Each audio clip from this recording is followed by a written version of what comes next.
Hello class. तो हम लोग बात कर रहे थे राजयोग पे। हम लोग राजयोग पे चर्चा कर रहे थे। राजयोग, जिसके नाम है इसका राजयोग, यानी सारे योग का राजा, यानी कर्म योग, भक्ति योग, लय योग, मंत्र योग, जप योग, तप योग, जितने भी योग हैं सब में राजा। राजा क्यों? राजा मीन्स ये नहीं कि इसके पास ताज है, प्रिंस है, और इसके पास राजा। इसको इस परिप्रेक्ष्य में कहा गया है, राज योग इसलिए कहा गया है, ये सिंपल है, सरल है, और इसको हर कोई अपना के समाधि तक पहुंच सकता है। हर कोई इसको अपना सकता है और समाधि तक पहुंच सकता है। इस परिप्रेक्ष्य में ये राजयोग है। सिंपल है, सरल है। हम लोग जो पढ़ते हैं वो महर्षि पतंजलि जी ने राजयोग जो बताया है, पतंजलि योग सूत्र में जो महर्षि पतंजलि जी ने बताया है अष्टांग योग, वही क्या है? राजयोग है। वही राजयोग है। जो अष्टांग योग बताया गया है वही राजयोग है। ठीक है। तो उसी को हम लोगों ने देखा था, 8 step of Rajyoga and their significance. According to Maharshi Patanjali, there are 8 parts of yoga which are described in the 29th sutras of साधनपाद। तो अष्टांग योग में 8 अंग हैं जो यहाँ बताए गए हैं, और महर्षि पतंजलि जी के अनुसार हम लोग 8 अंग योग पढ़ेंगे जो राजयोग का हिस्सा हैं। यम नियम आसन प्राणायाम प्रत्याहार धारणा ध्यान समाधि और अष्टावंगानी। तो यम नियम आसन प्राणायाम प्रत्याहार धारणा ध्यान समाधि, ये 8 अंग हैं अष्टांग योग के। ठीक है। कौन कौन से? यम नियम आसन प्राणायाम प्रत्याहार धारणा ध्यान समाधि, अष्टांग योग के भी और राजयोग के भी। यानी अष्टांग योग राजयोग एक ही है। ये जो भी चीज़ें आप पढ़ रहे हैं उनको आपको ध्यान रखना है, याद रखना है। प्रैक्टिकल में, वाइवा में ये सारी चीज़ें पूछी जाती हैं। ठीक है। तो पढ़ते हैं आगे। All these yoga practices were invented and were popular in practice much more, Maharshi Patanjali road. योग की ये सभी पद्धतियाँ महर्षि पतंजलि के लिखने से बहुत पहले ही बन चुकी थी और चलन में थी। ये जो अष्टांग योग में जो 8 पद्धतियाँ हैं, यम नियम आसन प्राणायाम प्रत्याहार धारणा ध्यान समाधि, जिनको हम लोग विस्तार से पढ़ेंगे। तो ये पद्धतियाँ पतंजलि से पहले ही विकसित हो चुकी थी। महर्षि पतंजलि ने उनको क्रमबद्ध तरीके से वर्णन कर दिया अपने पतंजलि योग सूत्र में।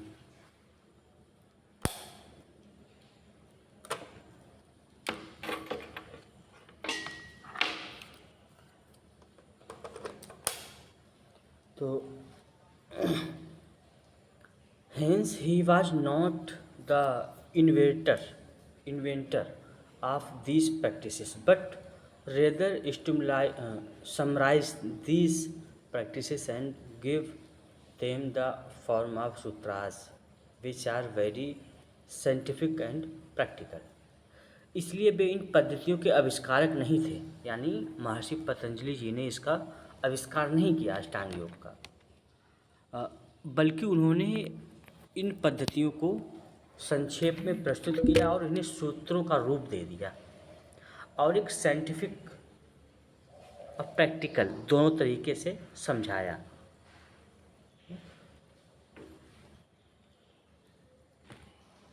श्लोक है, यमश्च नियमश्च आसनं च ततः परं प्राणायामश्च तस्यार्थं स्यात् प्रत्याहारश्च पंचमः। यम नियम आसन प्राणायाम और प्रत्याहार। षष्ठी तु धारणा प्रोक्ता ध्यानम सप्तमुच्यते समाधिरिष्टम प्रोक्तम सर्वपुण्य फलप्रदा। क्या बोल रहे हैं कि यमश्च नियमश्चैव आसनम च तथा परम। यम और नियम और आसन प्राणायाम तस्यार्थ स्यात् प्रत्याहार, ये 5 हो गए। षष्ठी तु छठा धारणा प्रोक्ता ध्यान सप्त मुच्यते, ध्यान 7वां है। समाधिरष्टम, अष्टमा कौन सी है? समाधि। प्रोक्त सर्व पुण्यफलदायक, ये सभी क्या है? पुण्यफलदायक है। Similarly these 8 limbs of yoga have been described in Mandala Brahmanopanishad and Jabala Darshanopanishad. जैसे महर्षि पतंजलि जी ने अष्टांग योग का वर्णन किया है, इसी तरह योग के इन 8 अंगों का वर्णन मंडल ब्राह्मणोपनिषद और जावाल दर्शनोपनिषद में भी किया गया है। इन निरुत्तरा तंत्र also 6 limbs of yoga have been mentioned। निरुत्तर तंत्र में भी योग के 6 अंगों का उल्लेख है, 6 अंगों का वर्गीकरण किया गया है। इन हठ योग प्रदीप का also only 6 limbs of yoga have been considered। हठ योग प्रदीपिका में 6 अंगों का वर्णन किया गया है। Yama and niyama have not been describe in this 2। इन दोनों में यम और नियम का वर्णन नहीं मिलता है, निरुत्तर तंत्र में, निरुत्तर तंत्र और हठ प्रदीपिका में। Whereas yam and niyam are very useful from the point of view of practically, जबकि व्यवहारिक दृष्टिकोण से यम और नियम बहुत उपयोगी हैं।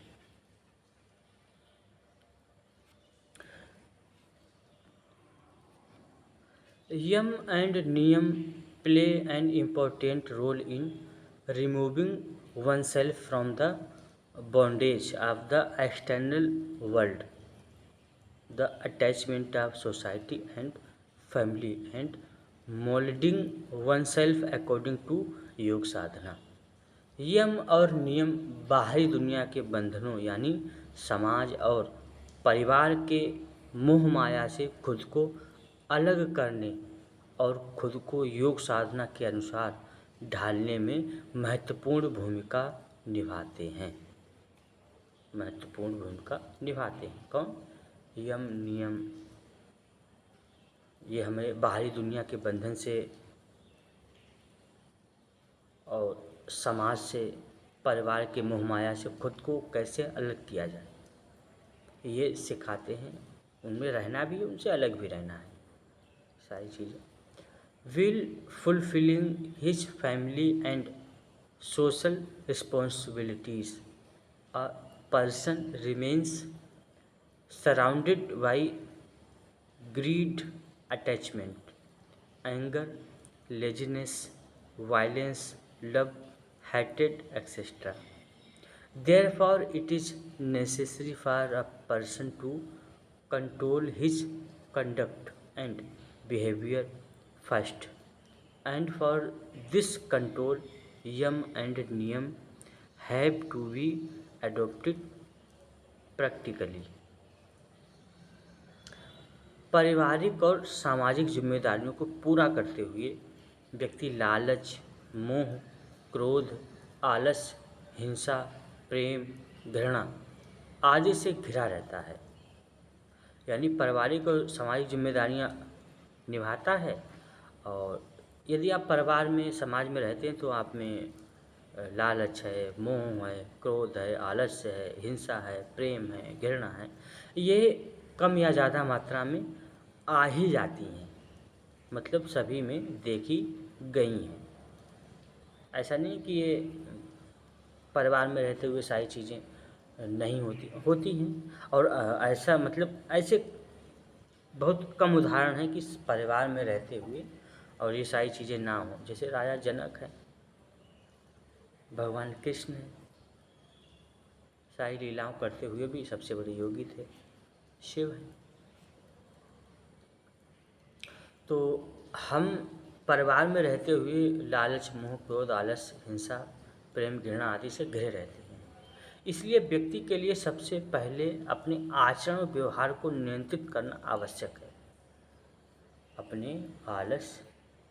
अपने व्यवहार और आचरण को सबसे पहले नियंत्रित करने की आवश्यकता होती है। इस नियंत्रण के लिए यम और नियम को व्यवहारिक रूप से अपनाना होगा। तो सबसे पहले हमारा आचरण, हमारा व्यवहार सही होगा। उसके बाद यदि हम योग शुरू करते हैं तो फिर हम अच्छे से और जल्दी अपने लक्ष्य को प्राप्त कर सकते हैं। ठीक है।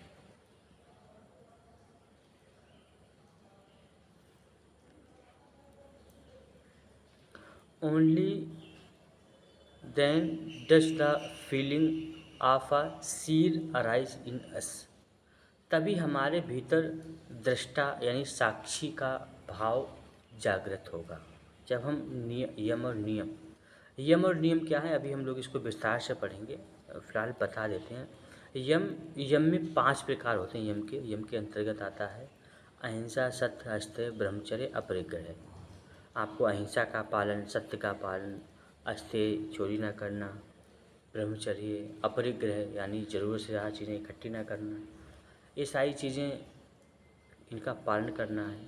वही नियम है शौच, संतोष, तप, स्वाध्याय, ईश्वर परिधान, यानी साफ सफाई है, संतोष रखना है, पैसेंस रखना है, तपस्या करनी है, ईश्वर की शरण में आना है। ये सारी चीज़ें होती हैं यम और नियम। तो तभी हमारे भीतर जब हम यम नियम का पालन करते हैं तो हमारे भीतर जो दृष्टा है, जो साक्षी भाव से वह जागृत हो जाता है। We start self analysing that we are not behaving as we want to do. हम आत्मविश्लेषण करने लगते हैं कि हम वैसा व्यवहार नहीं कर रहे हैं जैसा हम करना चाहते हैं। When we get angry, we separate ourselves from the angry personality and see our I is different and the angry person is different। जब हमें गुस्सा आता है तो हम खुद को उस क्रोधी व्यक्तित्व से अलग कर लेते हैं और देखते हैं कि हमारा मैं अलग है और क्रोधी व्यक्ति अलग है। तो जब हमें गुस्सा आता है, क्या बोल रहे हैं कि जब हमें गुस्सा आता है तो हम खुद को उस क्रोधी व्यक्तित्व से अलग कर लेते हैं और देखते हैं कि हमारा मैं अलग है और क्रोध अलग है, यानी दृष्टा अलग हो जाता है और क्रोध अलग हो जाता है। This feeling of being a witness is very important. साक्षी भाव होने का बहुत महत्वपूर्ण है। साक्षी होने का यह भाव बहुत महत्वपूर्ण है। This is the first lesson of the inner journey. यह आंतरिक यात्रा का पहला नियम, पहला पाठ है। This lesson can be learn by following the rule and regulation. यह आंतरिक यात्रा का पहला नियम है और नियम और विनियम का पालन करना यह पाठ सीखा जा सकता है। साधना इज डन, साधना की जाती है। ठीक है। तो ये साधना 2 रूप में बताई गई। अष्टांग योग को 2 भागों में डिवाइड किया गया है। एक है बहिरंग यानी एक्सटर्नल और एक है अंतरंग। बहिरंग मीन्स इसको हम फिजिकली करते हैं, जो फिजिकली करते हैं वो बहिरंग हो गए, और जो इंटरनली हमारे अंदर चलता है, जैसे ध्यान है हमारे अंदर, धारणा हमारे अंदर, समाधि हमारे अंदर, प्रत्याहार हमारे अंदर, इसमें हमको बाहर कुछ शरीर को तोड़ना मरोड़ना नहीं है, और किसी के साथ समाज में घूमना फिरना नहीं है। ये आंतरिक हो गया, और ये बहिरंग हो गए। यम नियम आसन प्राणायाम ये बहिरंग हो गए। ठीक है, तो सबसे पहले बहिरंग, if we focus on this 8 part of external yoga we find that is first 4 part yama niyama asana and pranayama are such whose practice is visible from outside। अगर हम बाहरी योग के इन 8 हिस्सों पर ध्यान दें तो पाते हैं कि इनके शुरुआती 4 हिस्से यानी यम नियम आसन और प्राणायाम ऐसे हैं जिनका अभ्यास बाहर से दिखाई देता है। यम नियम हम करते हैं तो दिखता है लोगों को कि हाँ आसन का अभ्यास कर रहे हैं, प्राणायाम का अभ्यास कर रहे हैं, यम का अभ्यास कर रहे हैं, नियम का अभ्यास कर रहे हैं। Through this the body and mind are prepare for higher activities. इनके माध्यम से शरीर और मन को ऊंचे काम के लिए तैयार किया जाता है। जो बहिरंग हैं, यम नियम आसन प्राणायाम, इनके माध्यम से शरीर को और मन को ऊंचे काम यानी समाधि, ध्यान समाधि मोक्ष, इन सब के लिए तैयार किया जाता है। अपने शरीर और मन को भूमिका बनाई जाती है। Hence it is now as external yoga, इसलिए इसे बाहरी योग कहा जाता है। बाहरी योग यानी एक्सटर्नल योग कहा जाता है। यम, तो सबसे पहले हम लोग पढ़ेंगे यम। यम अहिंसा सत्य अस्थेय ब्रह्मचर्य अपरिग्रह यम, यानी यम में क्या क्या होता है। यम में आपका अहिंसा सत्य अस्थेय ब्रह्मचर्य अपरिग्रह। अब यम क्या है? Social interaction is the best environment in which to ascertain how effective the foundational principle of yoga are। तो सामाजिक मेल जोल वह सबसे अच्छा माहौल है जहाँ यह पता लगाया जा सकता है कि योग के बुनियादी सिद्धांत कितने असरदार हैं। योग के बुनियादी सिद्धांत कितने असरदार हैं।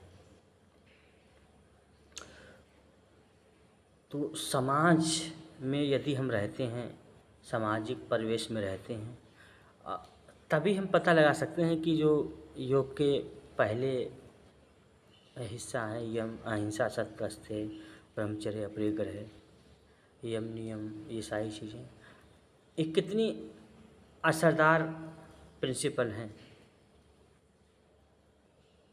जो हमको समाज में रहने का तरीका सिखाते हैं। The way we treating other living creatures is a testament to our inner state। हम दूसरे जीवों के साथ कैसा व्यवहार करते हैं यह हमारी अंदरूनी स्थिति का सबूत है। यानी हम अंदर जैसे हैं वैसे ही दूसरे जीवों के साथ बाहर व्यवहार करेंगे।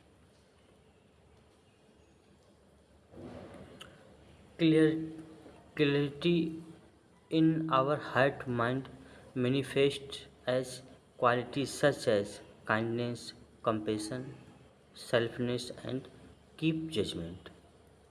हमारे दिल में और मन में स्पष्टता होने पर दया, करुणा, निस्वार्थ भाव और सही समझ जैसे गुण दिखाई देते हैं।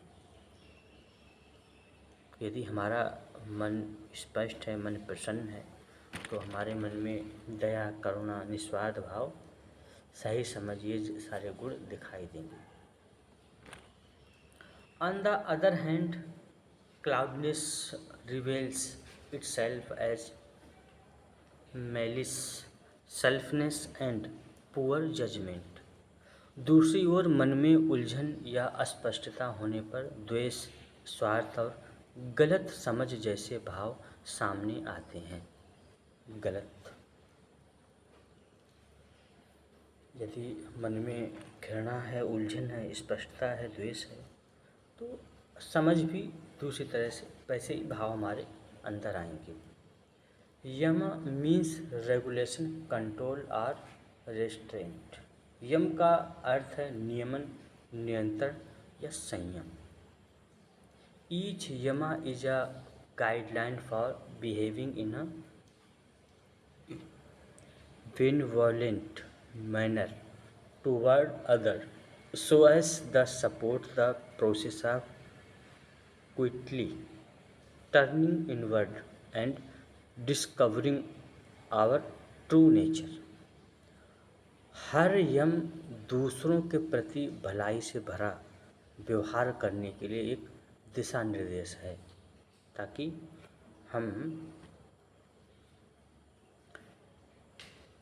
चुपचाप अपने भीतर मुड़ने और अपने असली स्वरूप को खोजने की प्रक्रिया में आगे बढ़ सकें। तो जितने भी अहिंसा, सत्य, ब्रह्मचर्य, अपरिग्रह, जो भी यम है, ये दूसरे के प्रति भलाई से भरा व्यवहार करने के लिए एक दिशा निर्देश देता है। यानी दूसरों के साथ हम कैसा व्यवहार करें, दूसरे के साथ हम कैसा व्यवहार करें, यह दिशा निर्देश देता है हमको यम।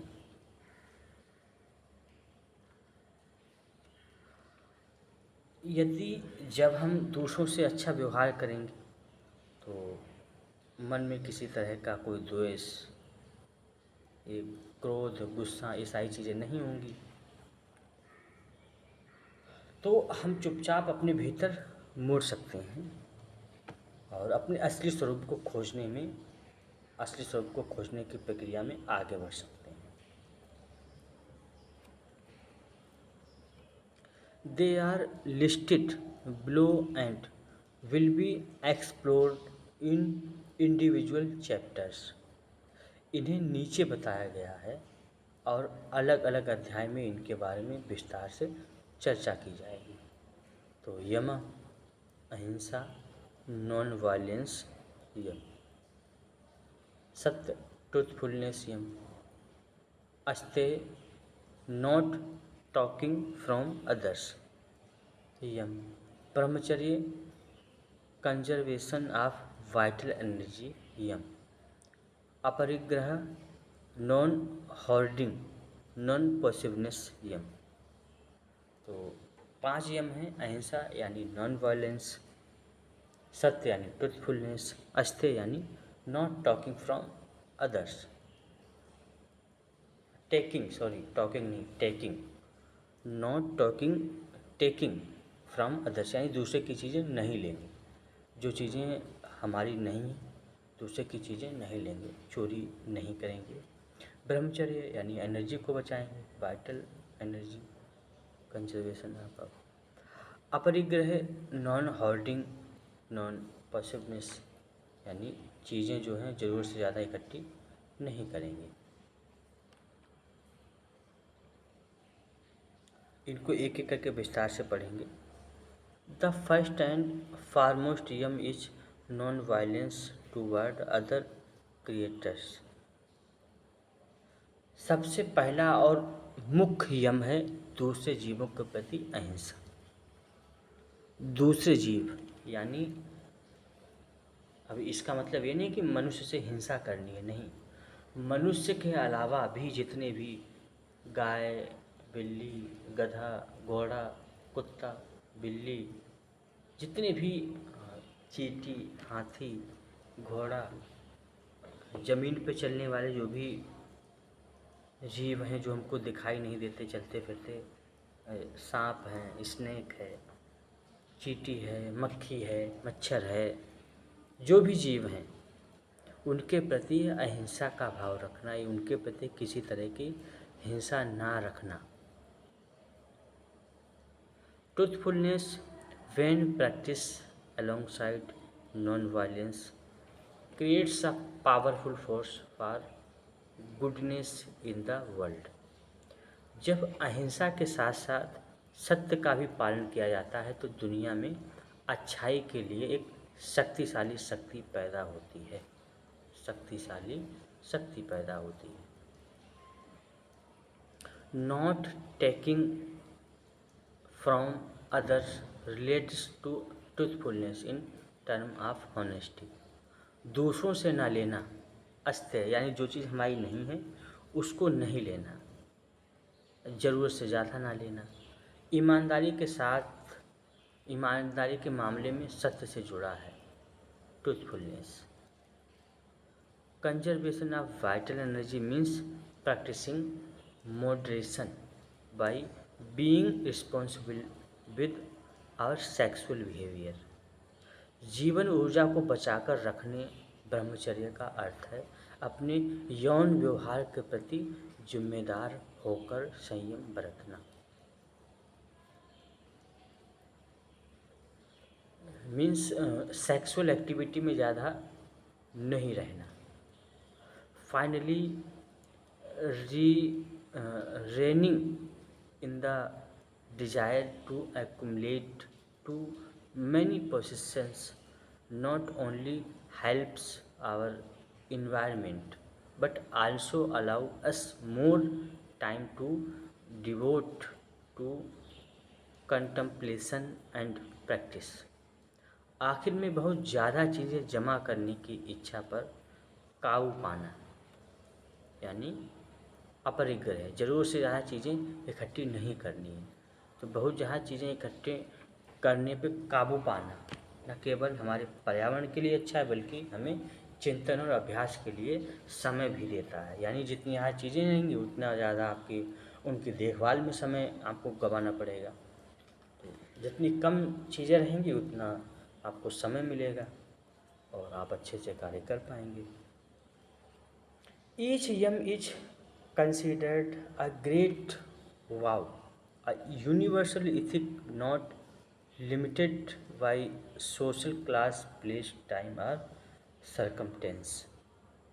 हर यम को एक महान व्रत या सार्वभौमिक नैतिक नियम माना जाता है जो किसी सामाजिक वर्ग, जगह, समय या हालात तक सीमित नहीं है। तो जितने भी यम हैं ये क्या हैं, ये सार्वभौमिक हैं। यूनिवर्स में, पूरी दुनिया में कहीं भी चले जाइए, ऐसा नहीं अहिंसा का पालन केवल भारत में ही होता है।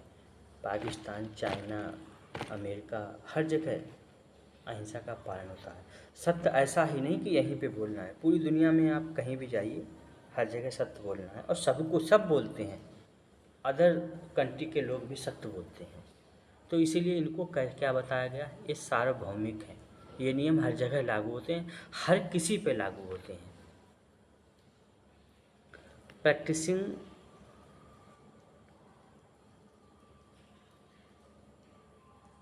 the yamas strictly all the time is possible but may be too extreme on a practical level। हर समय सख्ती से यमों का पालन करना मुमकिन है तो केवल व्यवहारिक स्तर पर ये बहुत ज़्यादा कठोर हो सकता है। व्यवहारिक स्तर पर ये बहुत ज़्यादा कठोर हो सकता है। It is up to us to use our discrimination viveka to determine whether or not observing a yama is appropriate. यह हम पर निर्भर है कि हम अपनी समझबूझ विवेक का इस्तेमाल करके यह तय करें कि किसी यम का पालन करना सही है या नहीं, सही है या नहीं। Practising all 5 yamas cultivates a strong moral backbone that will benefit us and others throughout our lifetime। सभी पांचों यमों का अभ्यास करने से हमारे चरित्र में मजबूती आती है, जिससे हम और दूसरों के जीवन पर ज़्यादा फायदा होता है।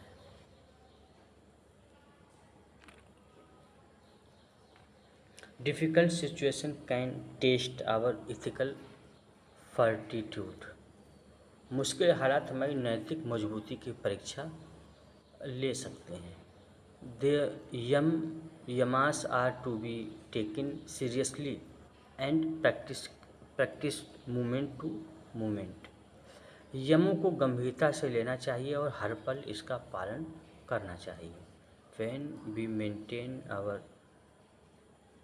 dignity and act truthfully in the face of an ethical challenge, others will follow us, our brave lead, and also behave with a clean conscience।